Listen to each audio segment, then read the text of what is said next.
Bismillahirrahmanirrahim. Assalamualaikum warahmatullahi wabarakatuh.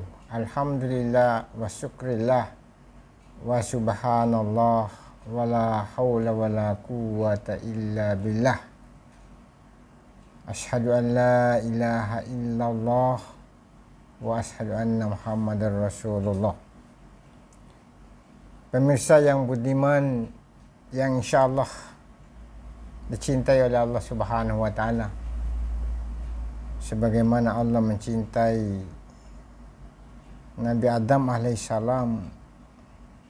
Ketika mengalami pelanggaran, Allah menerima doanya, sebagaimana Allah mencintai Nabi Ibrahim, Nabi Ismail yang senantiasa hendak melaksanakan perintah Allah dengan penuh cinta kasih, sehingga Allah membalas dengan kebaikan. Sebagaimana Allah mencinta kepada Rasulullah sallallahu alaihi wasallam, dan cinta Allah kepada Rasulullah itulah cinta yang dipercikkan kepada semua umat Nabi Muhammad sallallahu alaihi wasallam. Pemirsa sekalian, mungkin ada manfaatnya dan mudah-mudahan berberkah. Pada kesempatan ini saya ingin menyampaikan yang berkaitan dengan berkurban. Bagaimana syarat-syarat untuk melakukan penyembelihan hewan kurban? Syarat yang pertama yang disepakati oleh para ulama adalah Muslim. Tidak diperintahkan untuk berkurban kepada orang-orang yang kafir. Karena itu pemirsa sekalian,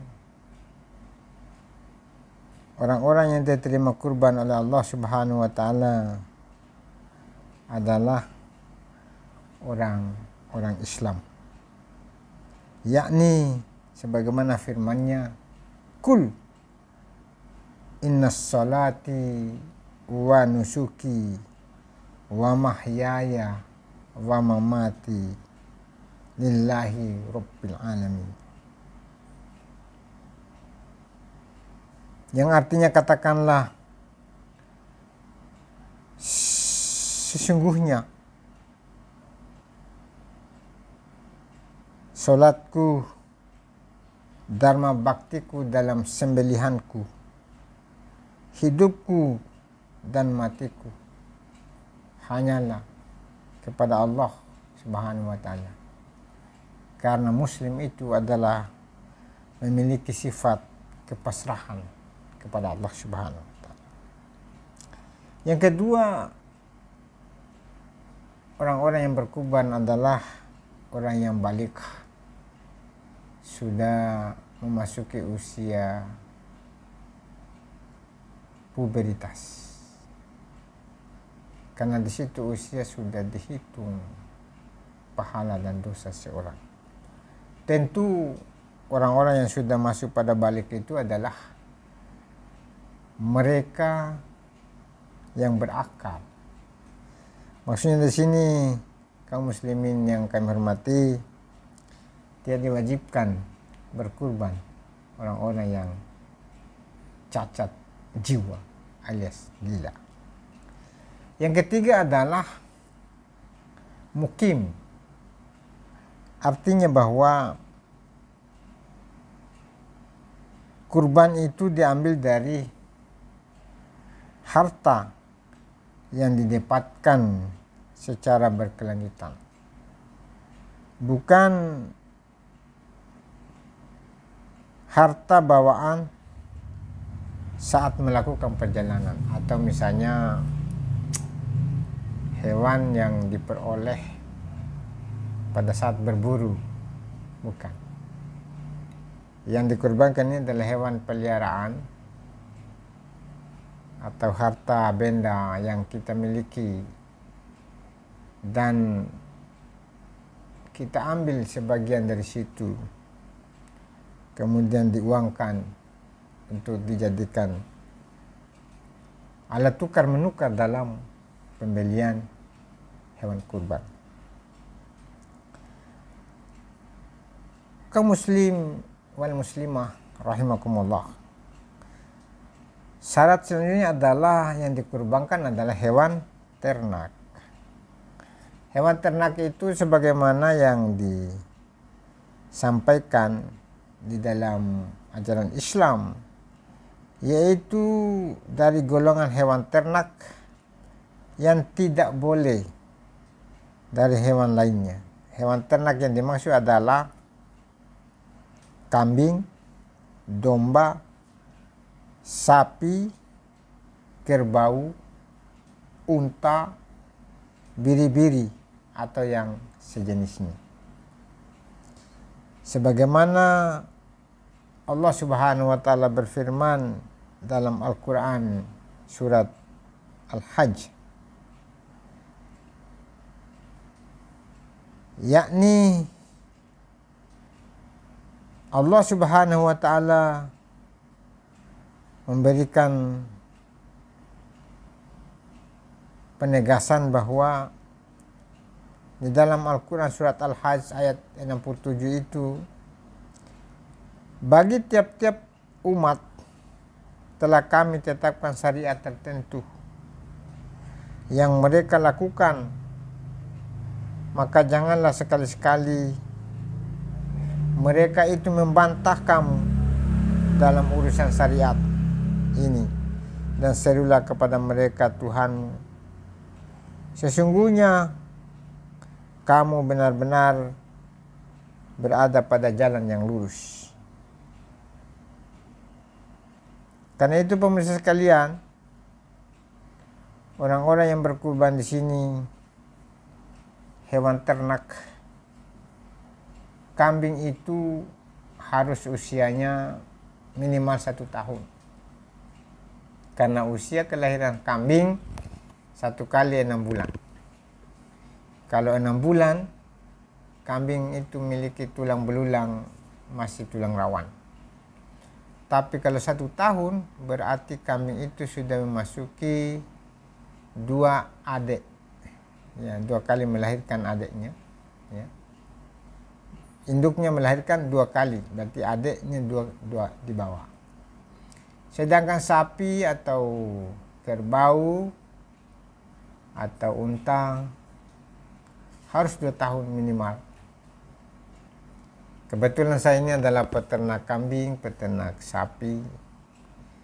Sapi itu melahirkan sekali dalam 11 bulan. Bahkan ada 1 tahun. Kerbau juga itu lebih dari 1 tahun kalau melahirkan. Karena kalau 1 tahun sapi itu masih kecil, tanduknya masih kecil. Tahun kedua dia sudah punya adik, dan di situ sudah mulai warna hitam.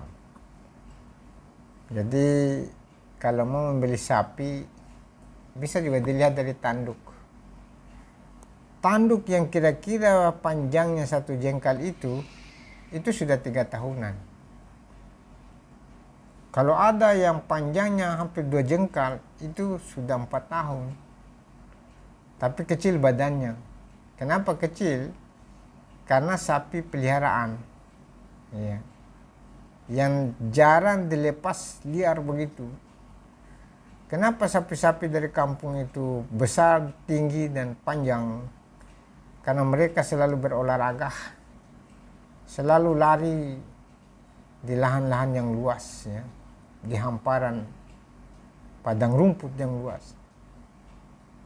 Karena saya punya sapi itu 1 kali dalam 1 tahun baru kita pergi menjenguk. Sehingga terkadang dia lupa juga tuannya. Karena itu jangan heran dari badannya dan sehat memang. Dibandingkan sapi biasa kalau di rumah terus jarang bergerak, itulah mungkin ya. Kalau orang takut makan daging katanya kolesterol. Coba bandingkan kalau rusa. Kalau kita makan daging rusa, hampir tidak ada kolesterolnya. Karena rusa itu tidak pernah berhenti, selalu bergerak. Pemirsa sekalian, karena itu kita harus pandai-pandai seleksi kambing, seleksi sapi atau kerbau, dan diusahakan seharusnya memang kurban itu harus yang jantan. Kenapa dikhawatirkan? Betina itu ada anaknya di dalamnya. Tapi kalau terpaksa kurang mampu, ya cari kambing. Dan kambing itu harus dipastikan dia tidak hamil. Pemirsa sekalian, ternyata dalam ilmu fikih, kalau terpaksa dia harus menyembelih kambing, dan kebetulan kambing itu tidak ditahu ternyata hamil muda 1 atau 2 bulan, maka anaknya yang ada di dalam rahim itu, kandungan itu adalah halal baginya, karena itu sudah dihitung bagian daripada kambing kurban. Pemirsa sekalian, karena itu syarat daripada hewan kurban itu harus mencapai umur, ya, atau cukup umurnya. Ada kambing besar sekali, tapi tidak ada sampai 1 tahun. Jangan dilihat bodinya, lihat juga tanduknya itu.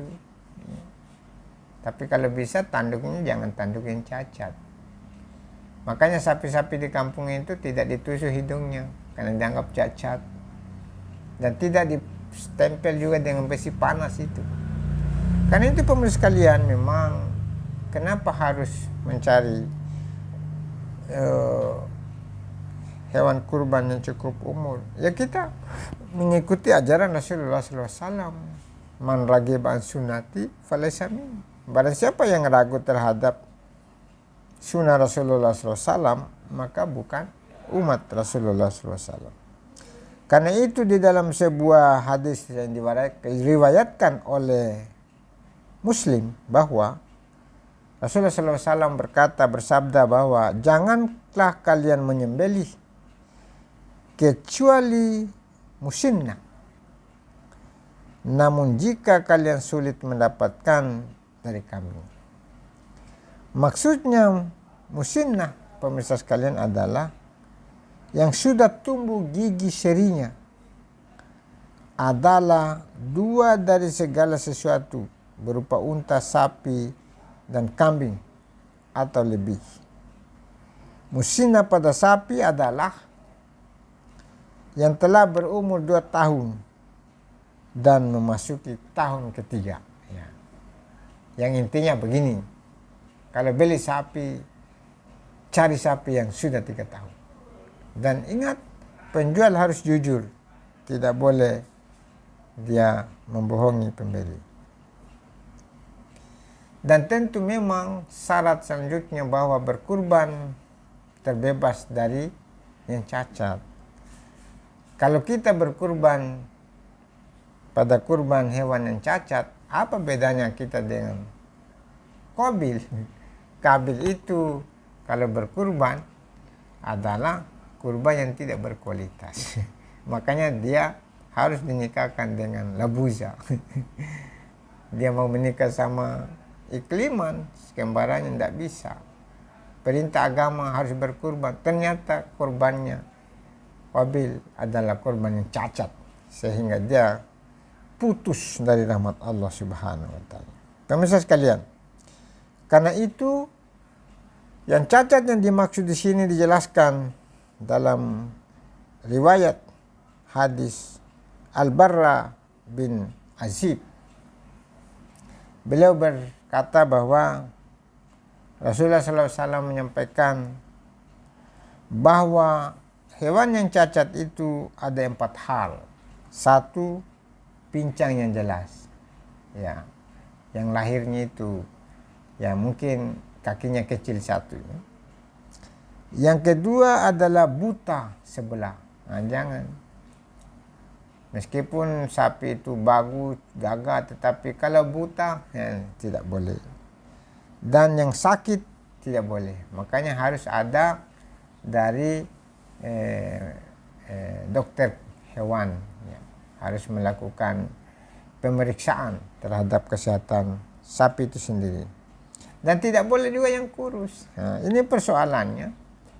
Kalau kita membeli sapi tiga minggu sebelum lebaran, pertamanya gemuk, tapi tiba-tiba kurus. Kenapa? Ya karena dipelihara di kota, yang dikasih makan itu kan misalnya rumput-rumput kering dan seterusnya. Mungkin tidak terbiasa. Jadi mestinya kalau mau bagus beli sapi itu ya beli pada 3 hari H, ya 3 hari sebelum hari lebaran, supaya kita tidak kecewa ya. Nanti kan kalau yang kurus itu ya bukan kurus krempeng sekali, tetapi maksudnya agak penurunan. Dari 70 kilo mungkin sisa 64, 66 atau 67. Pemirsa sekalian, karena itu dalam riwayat yang lain bahwa 4 hal yang tidak dibolehkan pada hewan kurban adalah yang senantiasa disampaikan tadi, tetapi yang sakitnya bisa menyebabkan misalnya penyakit antraks dan seterusnya. Yang ketujuh adalah syaratnya bahwa menyembelih hewan kurban itu pada waktunya, yaitu waktu setelah selesai baca khutbah Idul Adha sampai pada hari tasyrik. Tidak boleh sebelum, tidak boleh juga ya, lewat daripada 13 Zulhijjah. Karena itu pemirsa sekalian, bahwa Rasulullah SAW bersabda, ya, barang siapa yang berkurban sebelum sholat, maka sembelihannya menjadi makanan untuk keluarganya dan bukan untuk ibadah kurban, yakni makanan biasa saja. Ya. Karena itu pemirsa sekalian, berkurbanlah kita sesuai dengan syarat yang ditentukan oleh para ulama kita. Yang terakhir pemirsa sekalian, hewan kurban itu kalau sapi, unta, kerbau bisa satu kelompok 7 orang. Kalau kambing 1 orang saja. Orang-orang yang menyembelih kurban harus orang-orang tertentu yang tahu tentang bagaimana cara merebah, cara menyembelih kurban. Minimal dalam kesepakatan para ulama, pemirsa sekalian, bahwa kalau kita hendak atau ingin melakukan penyembelihan, kita harus dalam keadaan berwudu ya, atau suci dari hadas ya. Syekh Nawawi dari Banten ya, dalam tausiahnya beliau mengatakan bahwa hewan itu harus dihadapkan ke arah kiblat dan siap menggoreskan senjata tajam. Kita dianjurkan membaca Bismillah lengkap, yaitu Bismillahirrahmanirrahim. Dan memang sesudahnya kita harus bertakbir 3 kali. Setelah kita bertakbir, jangan lupa kita juga dianjurkan bersalawat. Sudah baca bismillah, kemudian bersalawat, Bismillahirrahmanirrahim, Allahumma salli ala Muhammad, Allahumma salli ala Sayyidina Muhammadin wa ala ali Sayyidina Muhammad. Baru kita bertakbir, Allahu Akbar, Allahu Akbar, Allahu Akbar, Allahu Akbar, walillahil hamd. Lantas kita membaca bacaan doa menyembelih, yakni Bismillahirrahmanirrahim tadi, Allahumma hadhihi minka wa ilaika fataqabbal minni ya karim. Saya ulang, Allahumma hadhihi minka wa ilaika fataqabbal minni ya karim. Saya ulang yang terakhir, Allahumma hadhihi minka wa ilaika fataqabbal minni ya karim. Artinya adalah, ya Tuhanku, hewan ini adalah nikmat darimu, dan dengan ini akan bertakarrub kepadamu. Karena itu, wahai Tuhan yang Maha Pemurah, terimalah pendekatanku ini. Terimalah takarrubku ini, ya Allah. Karena itu, adapun takbir yang pada poin ketiga bisa juga dibaca sebelum Bismillahirrahmanirrahim pada poin pertama. Dan boleh juga yang menyaksikan itu selalu bertakbir sampai putus napasnya. Ingat, menyembelih itu harus putuskan dua urat yang ada di leher kanan dan di leher kiri. Ada masalah yang terakhir pemirsa sekalian. Terkadang orang tidak perhatikan. Sapi itu harus kita menunggu betul-betul sudah putus nyawanya. Jangan sudah disembelih masih pingsan, kita langsung coret dengan pisau atau kita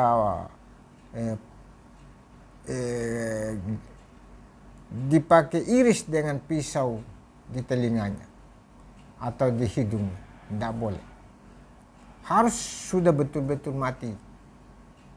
Sudah betul kita saksikan dan ternyata dia sudah mati. Apa kira-kira tanda yang bisa kita lihat? Sapi itu dan semua binatang yang disembelih, kita bisa mengetahui bahwa nyawanya sudah putus.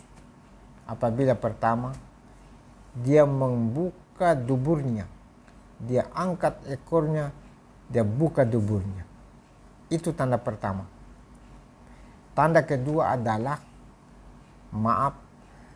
di ujung kelaminnya itu dia keluar. Dia keluar seperti sebagaimana dia ingin berhubungan dengan sapi betina. Dan keluar hanya sesaat. Setelah dia keluar, dia mengeluarkan air yang terakhir. Kalau mungkin kita bahasakan air mani atau mazi. Kalau dia sudah keluar kelaminnya yang itu dari bungkusan itu, kemudian masuk kembali, maka itu tanda bahwa sapi itu sudah benar-benar mati.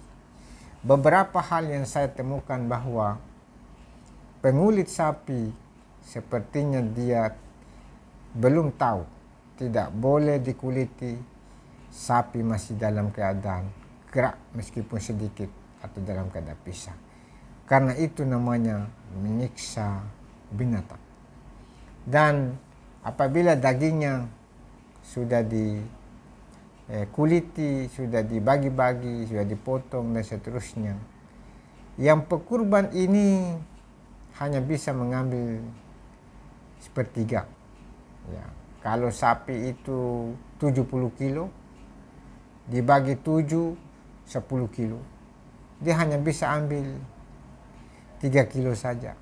Atau 2 kilo boleh, tergantung dari panitia. Yang penting dia juga dapat pekurban, kemudian dia memberikan juga kepada tetangga dan seterusnya. Karena itu, kurban itu bukan hanya menyembelih hewan kurban, tapi kurbankanlah sifat-sifat kebinatangan yang ada pada kita. Terkadang saya lihat bahwa dalam pelaksanaan kurban, orang itu betul-betul tidak mengetahui, tidak tahu diri. Dia kumpul tulang yang banyak-banyak, dia kasih masuk di karung, dia bawa pulang, tidak muat lagi kulkasnya. Padahal pemirsa sekalian, yang dia bisa makan paling hanya 1 potong. Ya, kalaupun sampai 2 hari dia makan, paling tinggi 5 potong. Sedangkan yang dia siapkan itu hampir 20 potong. Itu namanya dia berkurban, tetapi dia belum mampu mengorbankan sifat sapi, sifat harimau, sifat kambingnya. Apa itu sifat sapi? Yaitu sifat makan terus, tidak pernah berhenti sampai keluar tahinya. Kalau manusia kerjanya hidup hanya makan, apa bedanya dengan sapi? Kambing juga begitu, tidak tahu diri. Begitu juga binatang-binatang yang lain. Karena itu menurut Jalaluddin Rumi bahwa, wahai manusia, matilah kamu sebelum dimatikan, karena bila mati kau akan takut mati. Apa yang dimatikan? Matikan sifat binatang yang melekat pada dirinya. Di dalam diri manusia ada sifat harimau, selalu mencakar kiri kanan orang lain. Ada sifat rakus, selalu mau mengambil sesuatu barang yang tidak dia mampu menghabisi atau makannya. Ada juga penjilat. Ada juga sifat seperti ayam jantan. Ada juga sifat seekor bebek. Ada sifat seekor burung merah. Ada sifat koruptor. Itu sifat seekor tikus. Setiap berkurban, bukan hanya kita berkurban hewan kurban, tapi kurbankan semua sifat-sifat kebinatangan. Kuburkan sifat kebinatangan itu bersama kotoran kurban. Alirkan sifat kebinatangan itu bersama aliran darah dan timbun semua ke dalam tanah. Supaya yang Allah terima adalah ketakwaan kita kepada Allah Subhanahu wa Ta'ala. Semoga ada manfaatnya pemirsa sekalian. Ini menjadi renungan ketika saya menyampaikan kepada pemirsa sekalian, itu berarti aku telah melaksanakannya. Karena saya takut jangan sampai saya pintar bicara baru tidak bisa mengamalkan. Kena ayat kabura maktan indallahi antakulu ma la taf'alu. Sangat berat siksaan Allah Subhanahu wa Ta'ala kepada orang yang bicara saja tetapi dia tidak bisa mengamalkan. Terima kasih. Billahi taufiq wal hidayah. Wassalamualaikum warahmatullahi wabarakatuh.